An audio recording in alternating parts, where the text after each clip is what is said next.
Hello everybody and welcome back. Thanks so much for tuning in.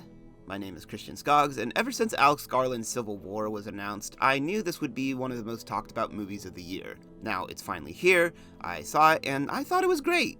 I really didn't know where they were going to take this story when it was announced, especially considering the fact that it's an election year here in the States and the director lives across the pond in Britain. Once I realized what they were going for though, I found myself on board with this film. It's mostly apolitical in the story it's trying to tell, opting instead to focus on the journalists directly on the ground photographing the war. They're not motivated by any political ideology, but rather a message to warn those of the dangers of breaking out into war. And this is the overall theme the film is trying to communicate, and I thought it did it effectively. I understand both political sides would hope that the movie would confirm their particular biases, but I think this further speaks to the division being experienced in the country right now. You do get some hints as to what's happening, as it is stated that the president is on his third term in office, but it doesn't really go further than that in explaining the events that are unfolding. The point of this movie is not to express why a war broke out, but to warn others of war, period. The film was very visceral in its imagery, as much of the runtime is dedicated to showing how the journalists interact with the conflict they're surrounded by.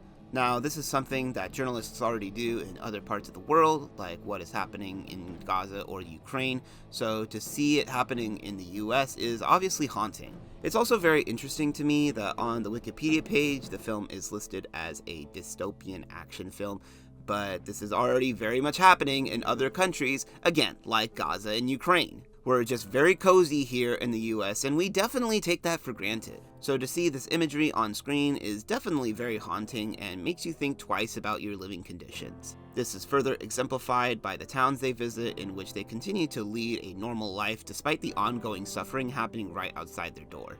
I think this is indicative of people, particularly Americans, who ignore politics because, quote, they don't want to get into it. This is something that has always personally confused me, like, why do people tend to ignore what's happening in our world? I think this film does a good job at really expressing that fear is the main motivator behind people like this. They're afraid to face the reality that their home is crumbling right before them. It truly was very haunting to me and provided some interesting commentary. The sound design of this film is very good. Everything down to the sound effects, the presence or lack of music in certain scenes, and the overall ambience of each scene was really well done. Especially if you see this on an IMAX screen, which by the way I would highly recommend, the scenes are gonna hit for you that much more.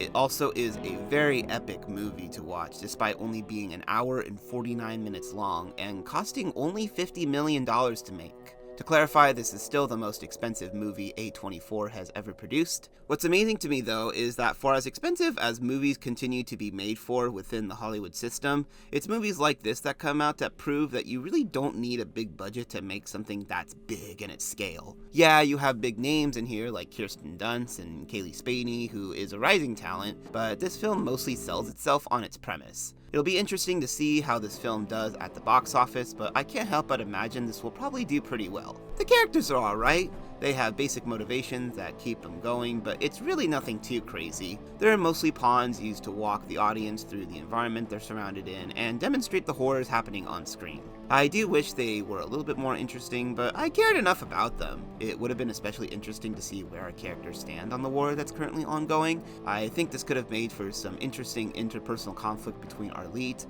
but I understand not disclosing this to us is purely by design on Garland's end. In hindsight, I'm glad it was Alex Garland who made this movie and not someone like Adam McKay or Dinesh D'Souza on the other side of the aisle. Both of those films would probably have been super obnoxious and heavy-handed. I think he overall did a good job at communicating the horrors of war specifically, and why war would be bad for us. It's definitely worth a watch, especially in Dolby or IMAX, and I'm giving it an 8 out of 10. It's been interesting to see everyone's interpretation of this movie, and I appreciate that everyone is walking out with a different point of view. So if this one didn't work for you, let me know. What do you think of this movie? Did you appreciate the apolitical approach, or would you have preferred it dive more specifically into why fascism is bad and so on? Hope you're all doing okay out there though, and until next time.